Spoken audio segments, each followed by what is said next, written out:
मध्ये पण तुम्ही व्हरायटी, निकितामध्ये तुम्ही प्लास्टिकच्या वस्तू पण कव्हर करू शकता। यामध्ये 180 रुपये डझन मध्ये ही जाळी आहे। अशा प्रकारचे सुंदर जार आहे ज्यामध्ये कलर व्हेरिएशन्स आहेत, 300 रुपये डझन। स्पून होल्डर आहे बघा, 235 रुपये। छोटेसे लीक प्रूफ डबे आहेत, तुम्ही अशा प्रकारे घेऊ शकता। हे आहेत 110 रुपये डझन। यामध्ये लॉक वाले घ्यायचे असतील तर हेही घेऊ शकता 135 रुपये डझन मध्ये।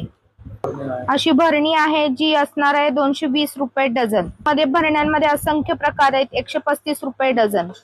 यानंतर तुम्ही अशा प्रकारचे डबे घेऊ शकता, हे आहे 125 रुपये डझन। थोडीशी फॅन्सी भरणी घ्यायची असेल तर 135 रुपये डझन मध्ये। यामध्ये तुम्हाला प्रत्येक व्हरायटी मध्ये बघा क्वांटिटी भरपूर मिळणार आहे आणि पॅटर्न पण भरपूर आहेत। प्रत्येक पॅटर्न कव्हर करणं शक्य नाही। असं सुंदर ऍपल शेप मधली 135 रुपये डझन भरणी। आता तुम्हाला थोडी मोठी साईज घ्यायची असेल तर ही आहे पावशेराच्या मापाची, 270